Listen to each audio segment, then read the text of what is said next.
Hello everyone, this is Arif Saripudinur from Lamar University. I would like to share you about time series analysis using RStudio.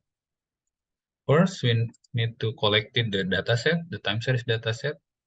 Here I collected from historical water level data of Edward Aquifer or J17 data that you can be downloaded from this website. Also, I collected spring flow or discharge data of Comal Springs and San Marcos Springs. These two data, Comal and San Marcos, has a correlation with Edward Aquifer because the aquifer geographically extend to these two springs. The datasets were provided by USGS. For J17, at first, we use the zoo library to determine the minimum, the median, mean, and max value.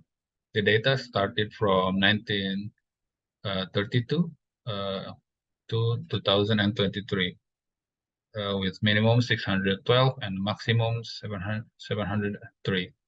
The zoo library also can identify how many not available data or missing data for J17, about 801 data. Therefore, we need to interpolate the data to fill the missing value. As you can see, the red circle showed the missing value of the J17 dataset. To interpolate or impute the time series data, I used the Kalman function. And then, as we can see, the Kalman function fill or impute the dataset. Therefore, the median value and mean value will be changed from 667.5 to 667.6. Also, the mean value has changed. After that, we can do the 10-day moving average or monthly average to smooth the data set. For moving average, we can use the roll mean function, and for monthly average, we can use the XTS library. Next, I did the autocorrelation function of the J17. The autocorrelation function range from 0 to 1. As we can see, with different legs, the correlation still high and at first, and then decrease along with the higher leg. For partial autocorrelation function, the higher the leg, the smaller or no correlation within the data using different leg. After that, this is the result of decomposing the J17 data using monthly data, monthly average data with frequency of 12 to see the trend, seasonal, and noise from 1-year data. This is the result. And we can see that the random or noise are really small, ranging from -20 to 20, while the observed or the data ranging from 620 to 700. The same step also applied to Comal and San Marcos data. This is the result from Comal. The Comal data started from 1927, earlier than the J17 data, and the maximum or data is 2023. Also, we can see that there are 49 missing values that we need to interpolate. So this is the result after interpolate or impute the data, and the mean value has changed. This is the result of 10-day moving average and the monthly average data of Comal data.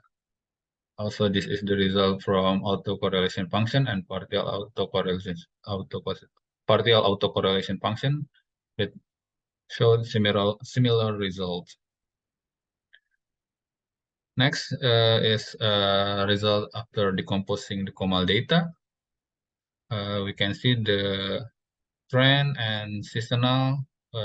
The seasonal similar with the J17 data, and this is the result, the random or the noise from the Comal data. The last for the San Marcos data, using zoo library, there were no missing values, so I didn't do the interpolation or the impute, and this is the result for the 10-day moving average and monthly average for San Marcos data. This is the autocorrelation function and partial autocorrelation function for San Marcos data that shows similar result. And this is the result after decomposing the San Marcos data. We can see the trend and the seasonal. Also, for the seasonal, show different result with the J17 and J17 and Comal data. After that, we want to try to cross correlation with between the three dataset. But before that, we need to make sure the timeline or the data frame same with each other. And then since San Marcos recorded later, 1954, so we use the begin date of 1954 for J17 and Comal. Therefore, we have same data frame, same interval. First, I did the cross correlation between J17 and Comal, and this is the result. The figure on the right, the autocorrelation function and value with 0.06, the highest, with lag of -40, and higher than lag for 40 with negative correlation. Comparing J17 and San Marcos, the cross correlation function showed that these two datasets show a relatively high correlation, maximum about 0.3, and show with different lags from -40 to 40. And last, cross correlation function between Comal and San Marcos data with autocorrelation function about 0.15. That's all for me. Thank you.